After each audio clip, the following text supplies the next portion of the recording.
The former president is suing New York Attorney General Letitia James. He's asking a federal court to stop or limit her investigation into the Trump Organization. The suit accuses James of misconduct, claiming she's abused her investigatory powers to target her political adversaries and advance her career. This legal action comes as no surprise. After all, he has a long history of suing people. With a look at that, here's 360's Randy Kay. Does anybody know more about litigation than Trump? I'm like a PhD in litigation, okay? Donald Trump's had plenty of practice with it, too. In fact, he and his businesses have filed lawsuits more than 2,000 times, according to USA Today. He's been at it a while. As far back as 1973, when Trump and his father were accused by the Justice Department of violating the Fair Housing Act for not renting to African Americans. Some of the applications were marked with a C, which we learned that it meant colored. Trump was just 27, but quickly learned to deploy lawsuits as a weapon. So Trump countersued the federal government for $100 million.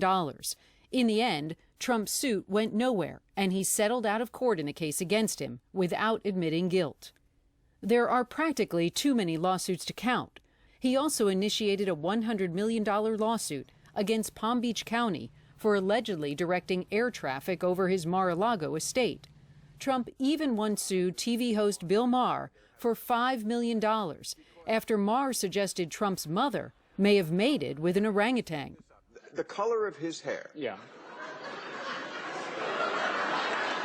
And the color of an orange orangutan is the only two things in nature of the same color. Maher had promised to give $5 million to charity if Trump provided a birth certificate. Trump later withdrew the lawsuit. Trump also once sued author Timothy O'Brien for reporting in his 2005 book that Trump was worth millions, not billions, as Trump had claimed. He sued us on the notion that I had lowballed his net worth and somehow that had libeled him. Trump's lawsuit was later dismissed.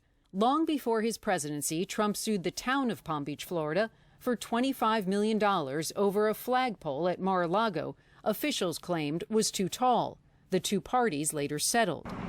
Donald Trump also once filed suit against the government of Scotland for allowing a wind farm to be built next to his golf course.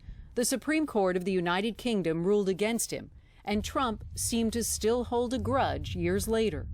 If you have a windmill anywhere near your house, congratulations. Your house just went down 75% in value. And they say the noise causes cancer. You told me that one, okay? Donald Trump's strategy has also included suing women who have accused him of sexual assault, like former advice columnist E. Jean Carroll. She said Trump raped her in the 1990s, which he denies. He countersued after she filed a defamation suit against him, and the case is proceeding.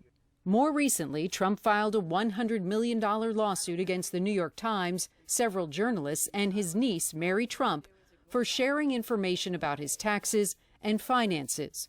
Trump claimed that violated a 2001 settlement agreement Mary signed. The suit is ongoing.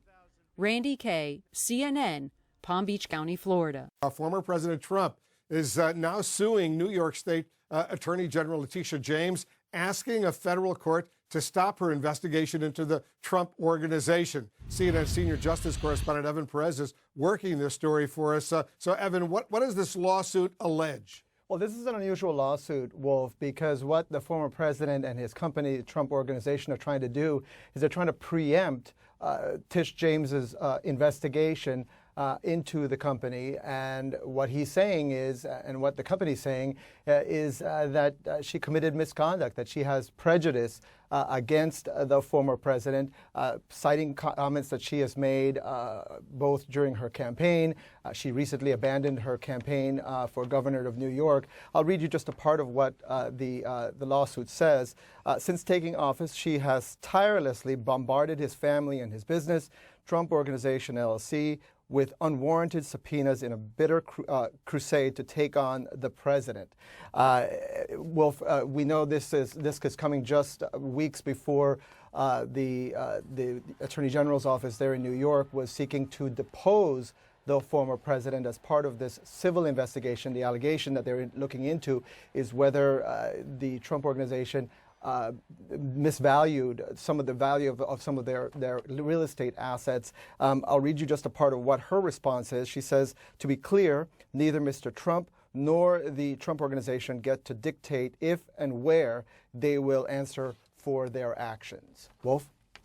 Evan Perez reporting. Evan, thank you very much.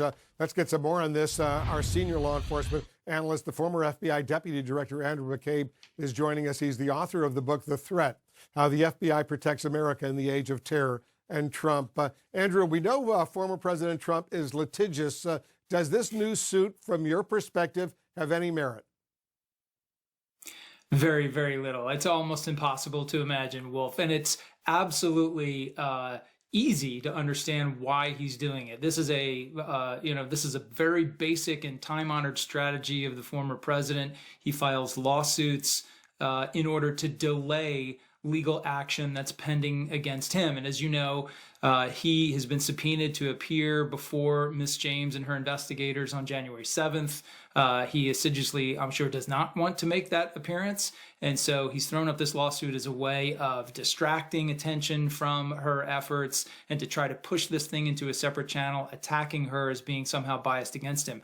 Unfortunately, there's no right to be investigated by someone who likes you. And that's essentially what the claims in this suit come down to. The lawsuit cites comments that the New York Attorney General Letitia James made in her 2018 campaign. She's vowed to aggressively go after Trump. Could those comments by her come back to haunt her? They could, Wolf. It's entirely possible that a court that looks at this claim determines that those comments were inappropriate. They maybe were things that she should not have said. Maybe they cast a light on her office that makes it appear as if she's headhunting or going after the former president. Unfortunately, I don't think it goes much further than that. It's not an issue of conflict of interest. There's no allegation that she has a personal interest that would prohibit her from doing her job here. And let's be honest, I investigated many drug dealers and organized crime members and terrorists over the course of my time in the FBI. I didn't like any of them. And it's very common for prosecutors and to say things and announcements of indictments and different developments in the case, talking about how strenuously they're going to go after the defendant.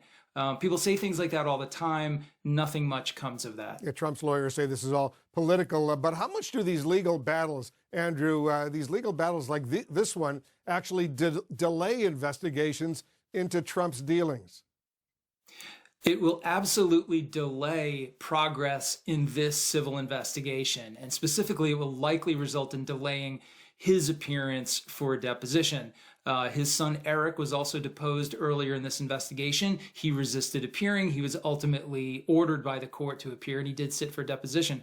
I expect that that's what will happen here, but this lawsuit will have the effect of adding months to that process. This is just one of many legal investigations facing the former president, right?